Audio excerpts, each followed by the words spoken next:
વિડીયોમાં આપણે જોઈશું કે કર્મયોગી પોર્ટલ પર આઈસીએમએસ મોડ્યુલમાં ડેટા એન્ટ્રી કેવી રીતે કરી શકાશે. તો આઈસીએમએસ મોડ્યુલ એટલે કે ઇન્ટિગ્રેટેડ કેડર મેનેજમેન્ટ સિસ્ટમ. કેડરની ટોટલ કેટલી પોસ્ટ ક્રિએટ થયેલી છે, તે પોસ્ટમાંથી તે કેડરની કેટલી પોસ્ટ ભરાયેલી છે અને કેટલી પોસ્ટ વેકન્ટ છે, આ તમામનો જે ડેટા છે તે આપણે આઈસીએમએસ મોડ્યુલમાં મેનેજ કરવાનું છે.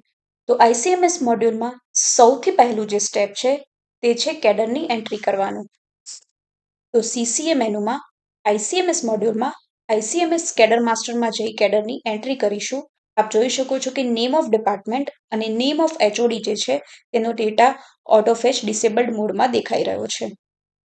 જે પણ કોઈ સીસીએ હશે તેમને પહેલેથી જ કેડર અસાઇન કરવામાં આવી હશે. તે કેડર તેમને કેડર નેમ નામનું જે ડ્રોપડાઉન છે તેમાં દેખાશે. તેમાંથી તેમને જે પણ કોઈ કેડર એડ કરવી હોય તે સિલેક્ટ કરવાની રહેશે. તો કેડર નેમમાંથી કેડર સિલેક્ટ કરીએ.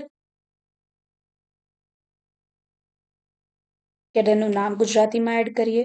ક્રિએશન ડેટ ઓફ કેડર અને એન્ડ ડેટ ઓફ કેડર જે છે તેનો ડેટા એડિટેબલ મોડમાં દેખાઈ રહ્યો છે. તેમાં કંઈ ચેન્જ કરવું હોય તો કરી શકાશે. કેડરનો class, service, employee category.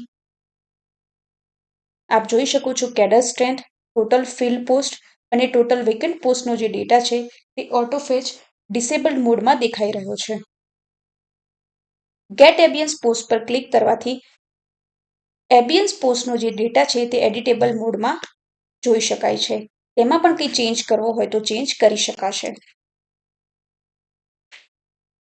કેડરનું pay commission select કરી લઈએ. સેવ પર ક્લિક કરીએ.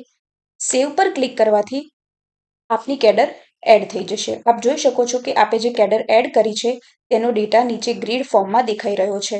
કેડરમાં કંઈ એડિટ કરવું હોય તો એડિટ આઇકન પર ક્લિક કરવાથી એડિટેબલ મોડમાં રહેલી ફિલ્ડનો ડેટા એડિટ કરી શકાશે. કેડર ડિલીટ કરવા માટે ડિલીટ આઇકન પર ક્લિક કરવાથી કેડર ડિલીટ થઈ જશે. આ રીતે આઈસીએમએસ મોડ્યુલમાં સૌથી પહેલું જે સ્ટેપ છે કેડર માસ્ટર તેમાં કેડર એડ કરી શકાશે.